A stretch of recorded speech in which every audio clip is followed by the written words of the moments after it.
ele fala, tá bom, Senhor, e quais são as cartas? Escreve para 7 igrejas que estão na Ásia Menor. A igreja de Éfeso, Esmirna, Pérgamo, Tiatira, Sardes, Filadélfia e Laodiceia. Quando a gente vai para a Ásia Menor, um próximo passeio a gente tem que fazer junto, até o Saião tá doido de a gente fazer, a gente tá ensaiando alguma coisa. Só Éfeso? Só Éfeso. A gente tem que fazer as 7 igrejas. E dá, né? Não, e fizemos um programa sobre isso, né? Foi muito legal. Exatamente. E fizemos, é verdade, fizemos um. Você tem ali 7 igrejas que João coordenava como se fosse a paróquia dele.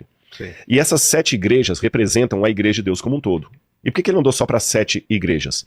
É que na Bíblia os números têm significado como pra gente em português. Por exemplo, vou fazer um bate-bola aqui. Vamos lá.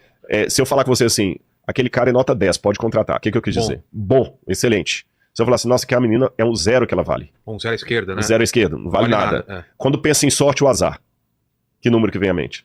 13. 13, sorte ou azar. O que mais que eu poderia falar? Quando quer falar assim, olha, é muita gente, há milhões de pessoas. Então a gente tem um significado para os números. Na Bíblia também tem um significado, só que são outros diferentes do nosso. 4 é universal.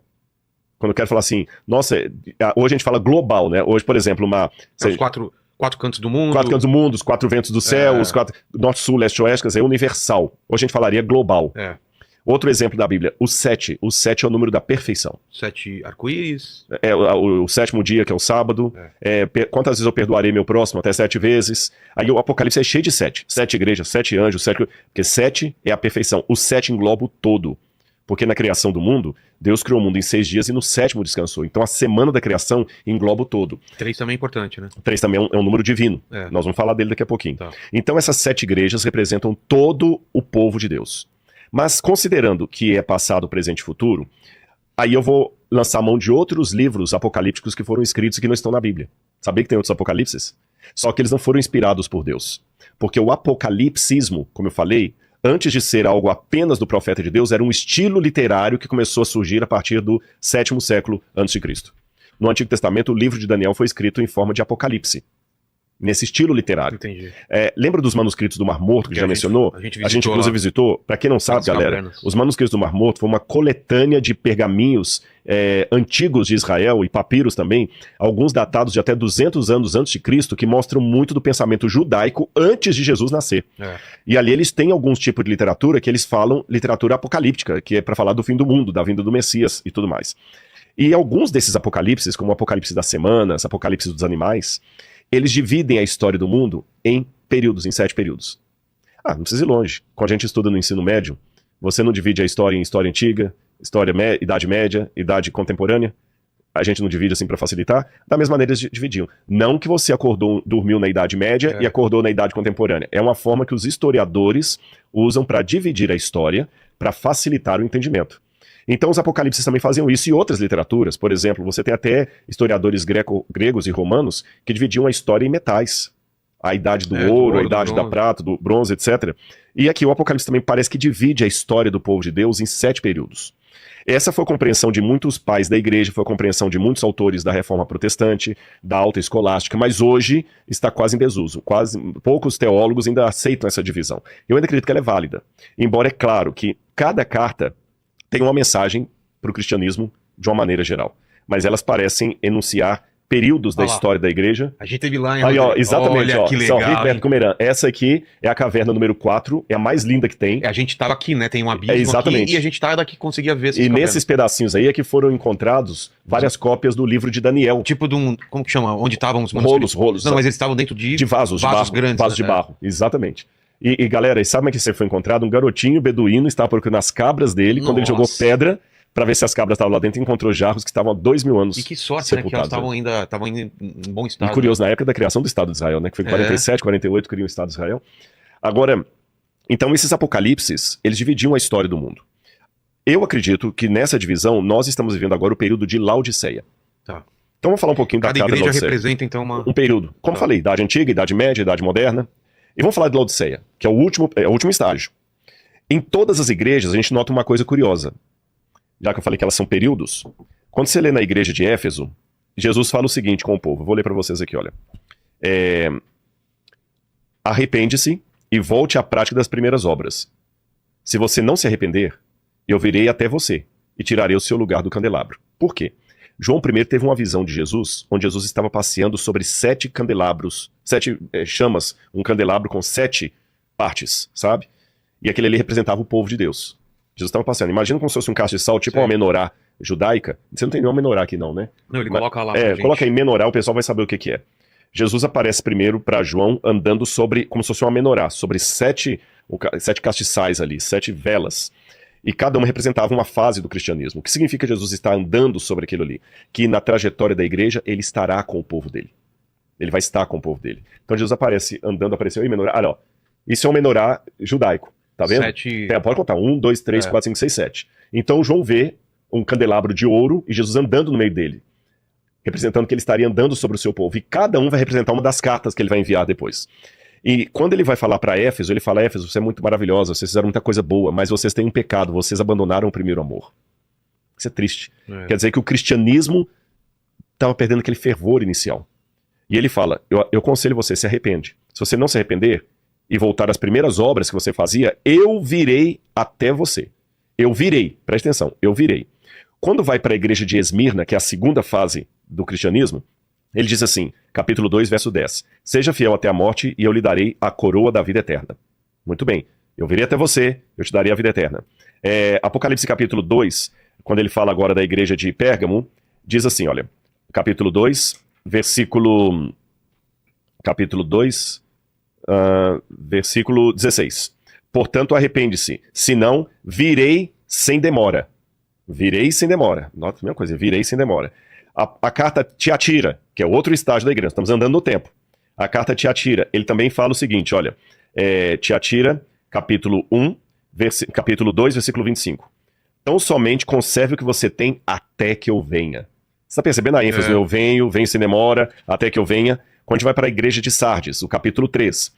Sardes, capítulo 3, versículo 3. Lembra-te do que você recebeu e ouviu, e guarde-o e arrepende-se. Se você não vigiar, eu virei como um ladrão. E você de modo nenhum saberá a hora em que eu virei sobre você. Quando vamos para a penúltima parte, Filadélfia, ele também fala a mesma coisa. Apocalipse capítulo 3, versículo 11. Venho sem demora. Conserve o que você tem para que ninguém tome a sua coroa. Você percebeu que nas 6 etapas da história da igreja cristã, Cristo está falando, eu virei, eu virei, eu virei. Quando chega a Laodiceia, ele não diz eu virei. Olha como está em Laodiceia. Apocalipse capítulo 3, versículo 20. Eis que estou à porta e bato. O que você entende? Então, mas não quer dizer que ele já veio. Não quer dizer que ele já veio, mas se ele está vindo. Está na porta batendo. Quer dizer que agora ele chega. Então o período da volta de Jesus é na igreja de Laodiceia. A proximidade. Porque dá um crescente. Eu estou chegando, Vilela, estou chegando. Negócio para o Waze. Rodrigo está vindo. O Waze está dizendo daqui meia hora. O Waze está dizendo agora 15 minutos. Tô na tua porta batendo. Tô na porta aqui. Vilela, libera a portaria para eu entrar. Já tá muito Acho que o exemplo é esse, entendeu? O Rodrigo já tá chegando aí, você pergunta pra Fábio, Rodrigo tá vindo? Olha, ele disse que o Waze tá dando meia hora. O Waze tá dando 20 minutos. O Waze tá dando 15 minutos. Ligar lá da portaria, o Rodrigo chegou.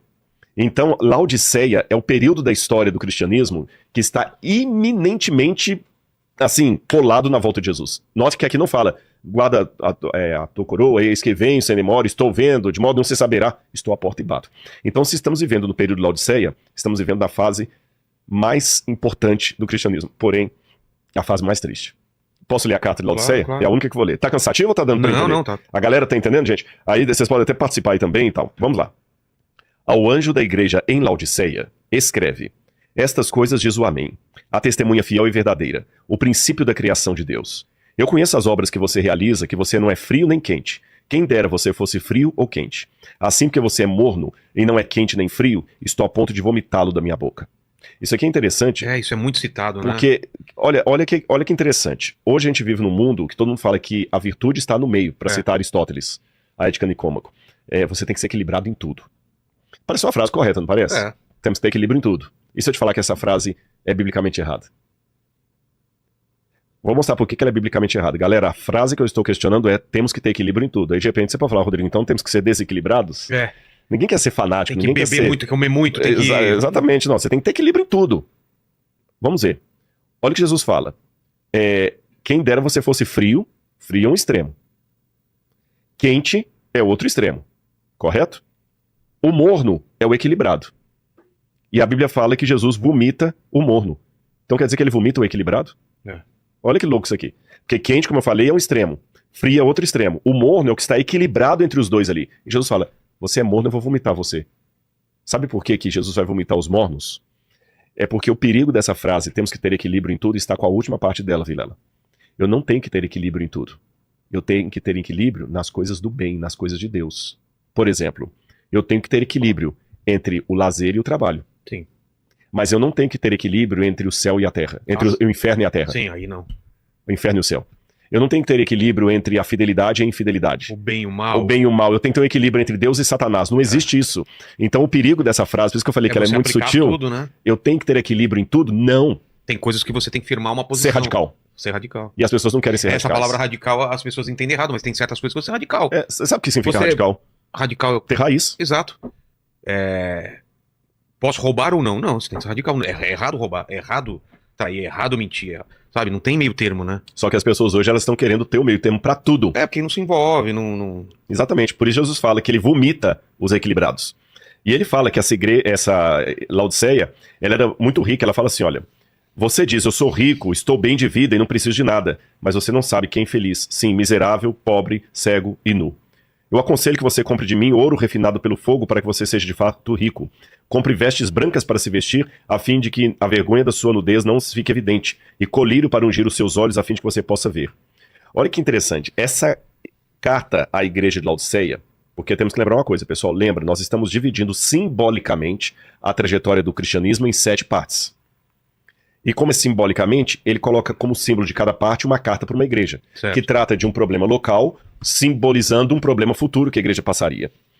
A carta a Laodiceia era a cidade, e lá na Turquia, quando você tiver a oportunidade, você vai ver, o Saião, já cruzei com o Saião várias vezes ali com grupos do Saião.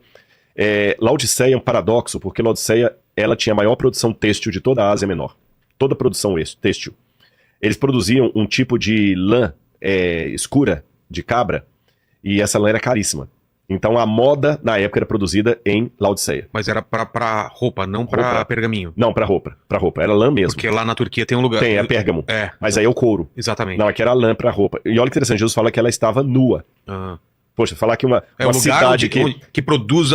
E tá nua é o cúmulo do... Exatamente, é como se eu pegasse águas de Lindóia e falasse o seguinte, você tá seca de água, não tem água nenhuma aí. Águas de Lindóia produz água. Esse paradoxo, né? Paradoxo. Era uma cidade tão rica, que o pessoal fazia muita piada sobre a arrogância dos laudicenses. Eles se achavam pra caramba. Eu tinha certeza. São os carioca. Os carioca de hoje, né? Foi ele que falou. Eu falei. Ele que falou. Os carioca se acham, não acha? Porra, nada a ver. Aí, ó. São Paulo, pô, tu mora em São Paulo, meu irmão. Eu tenho praia, meu irmão. Nem praia você tem. Mais ou menos assim. Diz que quando tem raio no céu, o pessoal olha pra cima pensando que é Deus tirando foto deles, né? Exato.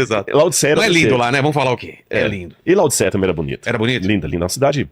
Tanto é que quando teve um terremoto ali nos anos 60, não anos 1960, anos 60 do primeiro século, teve um terremoto ali no Vale do Licos e Nero mandou ajuda financeira para cidades que foram afetadas. Laodiceia foi a única cidade que recusou a ajuda imperial.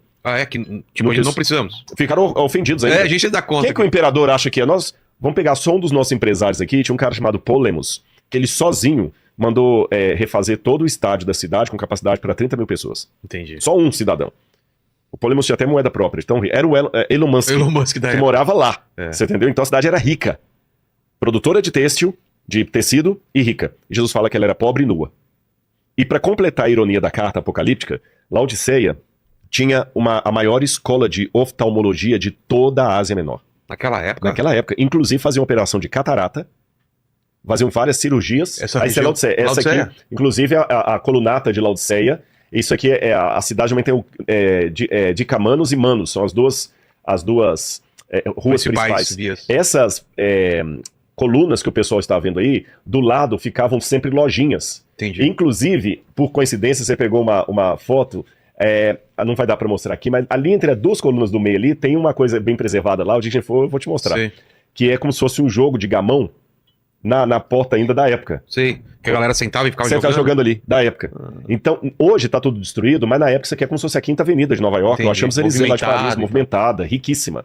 Então, uma cidade rica, produtora de colírio para óleos, produtora têxtil, e Jesus fala que ela era pobre, cega e nua. Porque isso representa o cristianismo hoje. O cristianismo hoje É lógico, tem muitos cristãos ainda sofrendo ao redor do mundo,